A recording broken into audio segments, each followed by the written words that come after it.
Hello students, welcome to our channel Gyan Darpan. आप लोगों को ये बता रहा हूं क्लास 10th का NIOS का वो सब्जेक्ट जिसको बच्चे छोड़ देते हैं, एग्जाम में देने जाते ही नहीं। एक और बताया था सब्जेक्ट डाटा एंट्री का, क्योंकि 10th क्लास में ऐसा है कि डाटा एंट्री और पेंटिंग में प्रैक्टिकल में पास हो तो पास हो, लेकिन मैं ये कह रहा हूं कि जैसे वहां बताया था कि डाटा एंट्री के प्रैक्टिकल में पास तो हो और आप पास भी हो, लेकिन जब आप एग्जाम देने जाओगे, वो वीडियो जिसे नहीं देखा वो देख लेना, और जिन्हें सब्सक्राइब नहीं कर रखा वो सब्सक्राइब कर लेना, जिससे कि जो भी वीडियो अपलोड करता हूं वो आपको जैसे अपलोड करो वैसे नोटिफिकेशन आपके पास आ जाए। तो वो वहां समझने का मैंने बताया था कि क्या क्या चीजें आप देख लो। वहां पे पेंटिंग का ऐसे बता रहा हूं, पेंटिंग में ऑलरेडी 60 नंबर का आपका प्रैक्टिकल है जिसमें आप पास हो, 60 मार्क्स का। 40 मार्क्स का आपका ये थ्योरी का एग्जाम आएगा। ठीक है, अभी थ्योरी के एग्जाम में आपको क्या लिखना है, कितने मार्क्स लेकर आने हैं, जितने मर्जी ले आओ। मतलब 40 तो क्रॉस नहीं कर सकते, 40 से कम तक ही आ जाएगा आपका। छोड़ के आने का मतलब क्या, एग्जाम है और एग्जाम देने ही नहीं गया तो होगा क्या, आप पेंटिंग में पास तो दिखोगे लेकिन थ्योरी की जगह आपका अब्सेंट दिखेगा, तो ये बड़ा बुरा लगेगा। आप सपोज करो 60 मार्क्स में आपके 50 आ चुके हैं, यहां आप अब्सेंट हो, पास तो आप हो ही, लेकिन अगर 40 में से आपके यहां 12 मार्क्स भी आते हैं तो कितना हो गया, 62 हो गया, और अब्सेंट भी नहीं दिखेगा। तो एग्जाम में जरूर जाना है आपको। एग्जाम फीस भरी है तो एग्जाम में जाओ, एग्जाम देकर आओ।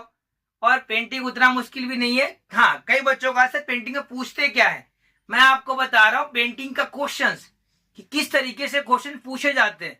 आप ध्यान से ये PDF देखो, जिसको समझ में नहीं आया अगर तो वो मुझे इंस्टाग्राम पे DM करे, जिससे कि मैं उसको उसका आंसर बता पाऊं। नहीं बताओगे आप मुझे पता क्या चले कि आपको कोई डाउट भी है। तो जिसको भी कोई डाउट हो जरूर मुझे बता दे। और अभी आप ध्यान से देखना, छोटा सा ही सब्जेक्ट है, मतलब कम मार्क्स का है, लेकिन मार्क्स तो है। आप बड़े ध्यान से देखो पेंटिंग का 10th क्लास का ये PDF। हाँ तो स्टूडेंट्स, मैं आपको बता रहा हूँ पेंटिंग का, जिससे आप समझ नहीं रहे थे इसमें क्या लिखना है। तो पेंटिंग सबसे पहले देखो, जनरल इंस्ट्रक्शन पढ़ना है आपको। ठीक है, क्योंकि पेपर आपका 2:30 बजे शुरू होगा, आपको 2 बजे पेपर मिल जाएगा। 2 बजे के आसपास से 2:15 तक मिल जाता है।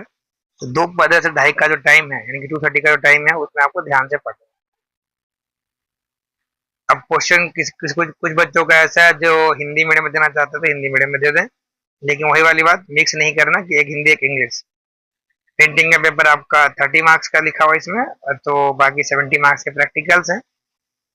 कभी 12th क्लास में 40 मार्क्स का हो जाता है, तो आप यहाँ ध्यान लगाओ कि 30 का है तो कम से कम 10 नंबर आपके होने चाहिए पास होने के लिए। 2 घंटे का है ये।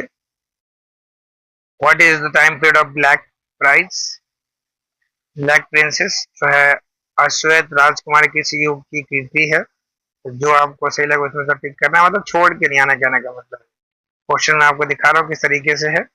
सेक्शन बी की बात करते हैं, इसमें पैसेज है, पैसेज को देख के यहाँ पे आपको फिर हिंदी की लाइन भरना है। सेम 8 में भी सेम ऐसा ही है, तो बड़ा सिंपल तरीके से आप कर लोगे। सेक्शन सी में कुछ क्वेश्चन है 2 मार्क्स के, 3 मार्क्स के, 4 मार्क्स के, इनको आपको ध्यान से देखना है और आप आराम से कर लोगे। एग्जाम के लिए आपको ऑल द बेस्ट। हाँ, तो मेरे 10th क्लास, अब आप लोगों को पता चल चुका है अच्छे से कि पेंटिंग का पेपर भी पेपर होता है, छोड़ के नहीं आना। और ना ऐसा बहाना बनाने कि मैं पेपर देने नहीं जाऊं। कई बच्चों सुना है मैंने कि सर पेंटिंग में तो पास है तो पेपर नहीं देना, लेकिन अब आप लोग उनको भी समझा देना कि भाई पेंटिंग में पास तो हो लेकिन पेपर देने जरूर जाना। और तभी हो पाएगा ऐसा, क्योंकि आप घर घर जाकर समझा नहीं पाओगे। आप उनको शेयर करो, आप उनको बताओ कि भाई इसको लाइक और सब्सक्राइब कर लो, जिससे कि जो भी इंफॉर्मेशन आती है एग्जाम से रिलेटेड या और भी इंफॉर्मेशन होता है जो आपको मिलता रहेगा। इवन अभी जो नया सेशन शुरू होगा उसके लिए फिर वीडियो बनाना का कॉन्सेप्ट स्टार्ट कर दिया है, और चैप्टर वाइज आपका हर एक सब्जेक्ट का बताया जाएगा, जिससे कि कोई भी स्टूडेंट को ऐसा ना लगे कि सर मेरा ये एग्जाम था, मैं ये पेपर सब्जेक्ट लिया है, अब मैं क्या करूं। तो please like, subscribe and share channel Gyan दर्पण।